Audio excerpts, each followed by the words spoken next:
Hello दोस्तों, स्वागत है आप सभी का आरवी ट्यूशन क्लासेस के यूट्यूब प्लेटफॉर्म पर। दोस्तों, आज की इस वीडियो में मैं आपको बताने वाला हूं यूपी पीसीएल जेई के बारे में, और हम साथ ही साथ आरआरबी जेई और एसएससी जेई के बारे में भी डिस्कस करने वाले हैं कि आखिर ये तीन एग्ज़ाम कैसे होते हैं, क्या क्या एलिजिबिलिटी होती है, क्वालिफ़िकेशन क्या होती है, सैलरी कितनी मिलती है और सिलेक्शन कैसे होता है। तो ये सारी की सारी चीज़ें आपको कहाँ मिलेंगी, इस वीडियो के अंदर मिलने वाली हैं। तो इस वीडियो को आप पेशेंस के साथ पूरा कंप्लीट देखिएगा। अगर आप किसी पर्टिकुलर एग्ज़ाम की तैयारी कर रहे हो, मान लीजिए आप यूपी पीसीएल की जेई जो एग्ज़ाम है उसकी तैयारी कर रहे हो, तो आपके लिए वीडियो होने वाली है, क्योंकि इस वीडियो में मैं आपको तीन एग्ज़ाम के बारे में बताऊंगा और कंपेयर करके बताऊंगा कि आपके लिए कौन सा बेस्ट रहने वाला है और किस एग्ज़ाम की क्या एलिजिबिलिटी क्राइटेरिया रहता है ना। तो ये सारी चीज़ें आपको इस वीडियो में मिलने वाली हैं। तो इस वीडियो को ज़्यादा से ज़्यादा लाइक कीजिएगा, अपने दोस्तों के साथ भी शेयर करना, जिससे कि ये इन्फॉर्मेशन आपके दोस्तों को भी हो सके, है ना।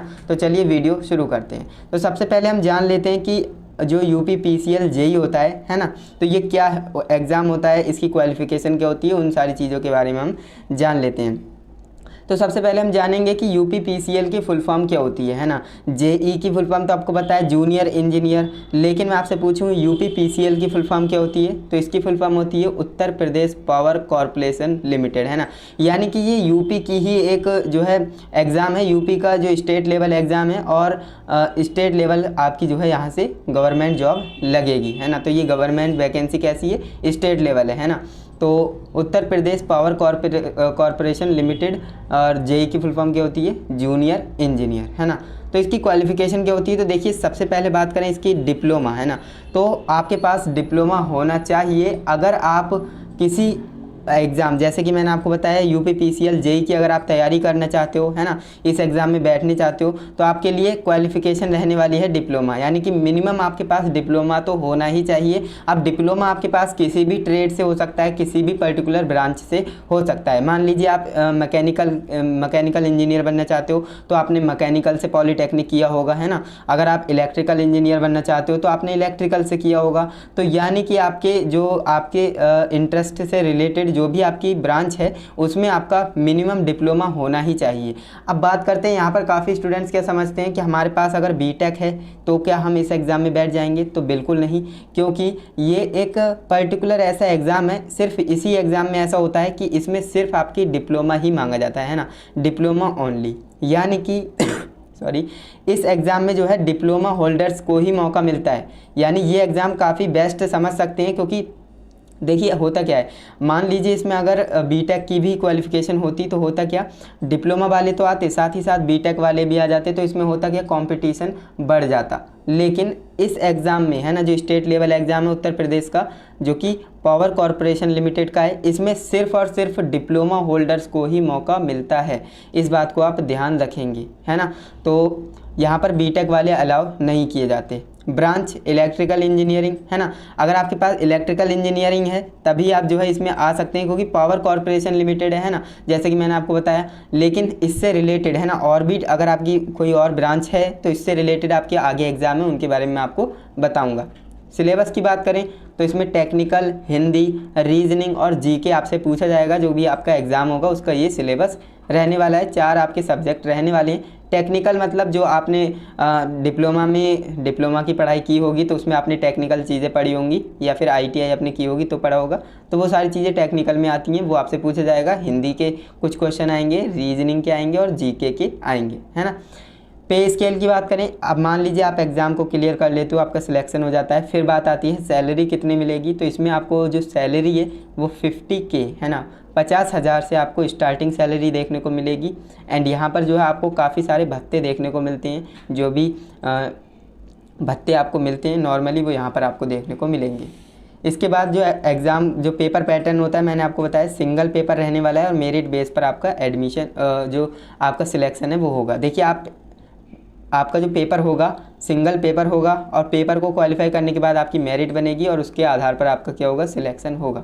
तो ये अभी तक हमने किसके बारे में जाना है, जो यूपी पीसीएल जेई एग्ज़ाम है इसके बारे में हमने जान लिया है। अब हम बात करते हैं यूपी जो आरआरबी जेई का एग्ज़ाम है इसके बारे में जान लेते हैं। ये जो है रेलवे का एक जो एग्ज़ाम है काफ़ी फेमस है, जो कि है RRB JEE, है ना, railway recruitment board junior engineer, है ना। तो इसके बारे में जान लेते हैं। तो देखिए इसमें सिलेक्शन प्रोसेस क्या होता है, इसमें 4 चरण होते हैं, यानी कि 4 स्टेप्स को आपको फॉलो करना होगा। इसके जो है सिलेक्शन प्रोसेस कितने होते हैं, तो 4 होते हैं। कौन कौन से?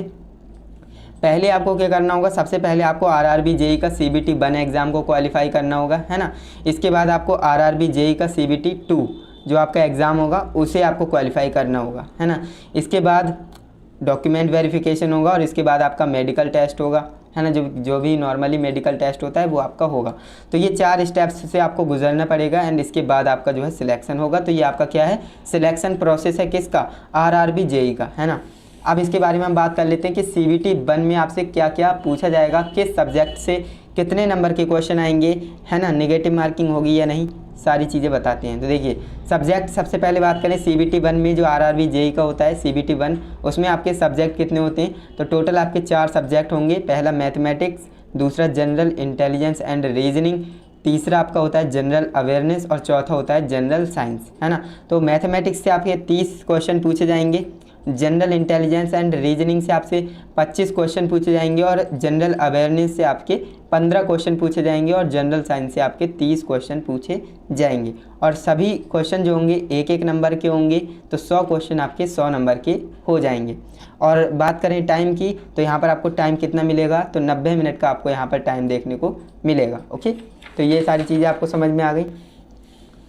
देखिए अभी तक हमने जाना CBT 1 के बारे में। अब मैं आपको बताता हूँ CBT 2 में कितने सब्जेक्ट होते हैं, कितने नंबर के क्वेश्चन आते हैं, है ना, कितना टाइम मिलता है, तो जान लेते हैं। तो देखिए जो CBT 2 है इसमें आपके टोटल नंबर ऑफ़ सब्जेक्ट्स होंगे वो 6 होंगे, 5 कह सकते हैं, क्योंकि यहाँ पर आप देखिए जनरल अवेयरनेस का आपका एक सब्जेक्ट होता है, उससे 15 क्वेश्चन आपको देखने को मिलेंगे।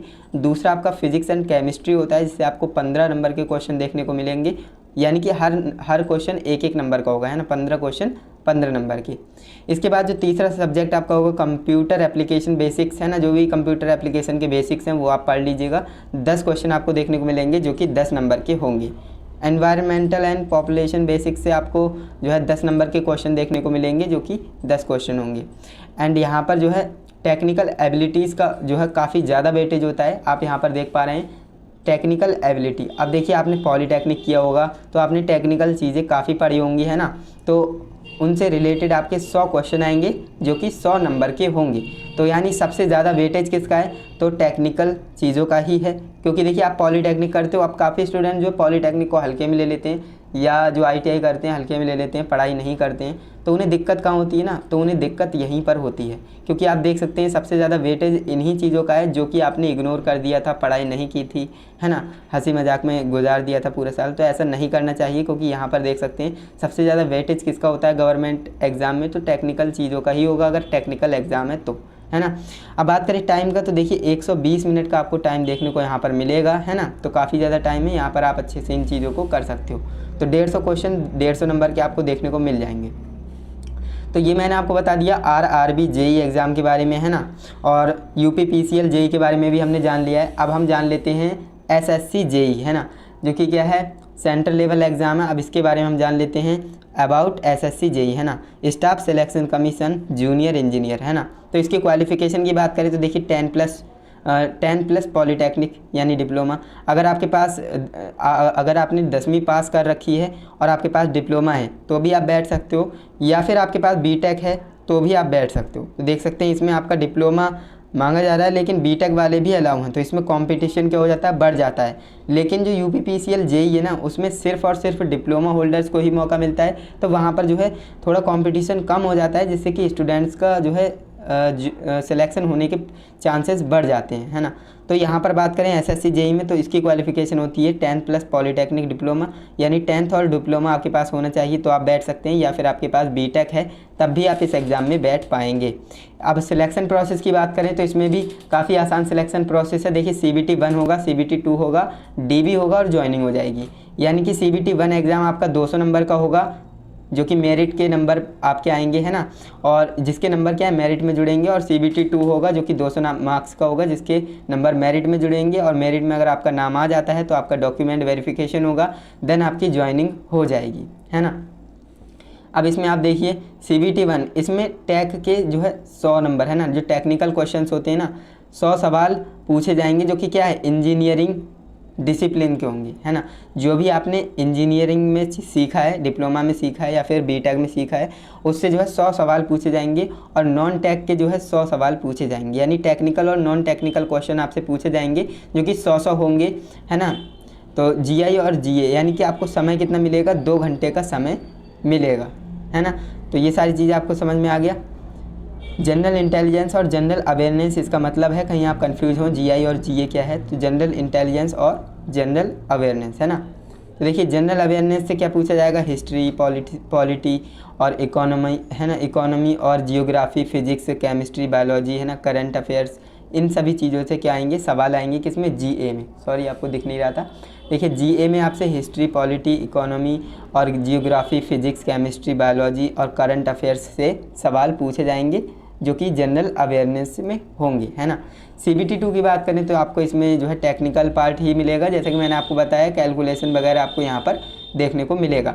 तो जो भी आपने टेक्निकल चीज़ें सीखी हैं वो आपको यहाँ पर देखने को मिलेगी। और अगेन मैं आपसे कहना चाहूँगा, अगर आप अभी कर रहे हो पॉलीटेक्निक तो ध्यान से करिएगा, अच्छे से पढ़ाई करिएगा, क्योंकि टेक्निकल चीज़ों का आगे बहुत बड़ा रोल होता है ना। तो आप अच्छे से पढ़ाई करिएगा। बाकी मैंने आज की इस वीडियो में आपको 3 एग्ज़ाम के बारे में बताया है एंड आपको समझ में भी आया होगा कि UPPCL JEE का एग्ज़ाम क्या होता है, RRB JEE का एग्ज़ाम क्या होता है और जो SSC JEE का एग्ज़ाम होता है वो क्या होता है। अब बात करें हमें किसकी तैयारी करनी चाहिए, तो देखिए अब ये बात डिपेंड करती है कि आपकी क्वालिफ़िकेशन क्या है ना। मान लीजिए आपके पास 10th ही पास हैं और आपके पास डिप्लोमा भी है ना, तो आप क्या कर सकते हैं, SSC JEE की तरफ जा सकते हैं, क्योंकि उसमें भी ये मांगा जाता है। लेकिन अगर आपके पास डिप्लोमा इलेक्ट्रिकल इंजीनियरिंग में है तो आप UPPCL JEE की तरफ जाइएगा, क्योंकि ये जो है काफ़ी आसान हो जाता है। क्यों, क्योंकि यहाँ पर जो है बीटेक वाले अलाउ नहीं किए जाते, तो यहाँ पर कंपटीशन कम हो जाता है और सिलेक्शन के चांसेस बढ़ जाते हैं। तो अगर आपके पास पॉलीटेक्निक जो आपने कर रखी है ना, डिप्लोमा कर रखा है इलेक्ट्रिकल इंजीनियरिंग में, तो आप UPPCL JEE की तरफ जाइएगा, क्योंकि यहाँ पर जो है काफ़ी अच्छा आपको काफ़ी कम मेहनत में यहाँ पर जो है सिलेक्शन के चांसेस रहते हैं, है ना। तो बाकी आपको आपकी क्या राय है वो आप कमेंट सेक्शन में बताइएगा। वीडियो कैसी लगी कमेंट में ज़रूर बताइएगा, अपने दोस्तों के साथ कीजिएगा शेयर इस वीडियो को। एंड अगर आप इस चैनल पर नए हैं तो इस चैनल को सब्सक्राइब कर लीजिए, जिससे कि आने वाली वीडियोज़ की नोटिफिकेशन आपको टाइम टू टाइम मिलती रहे। बाकी हम मिलते हैं नेक्स्ट इंटरेस्टिंग इन्फॉर्मेटिव वीडियो के साथ, तब तक के लिए जय हिंद, वंदे मातरम।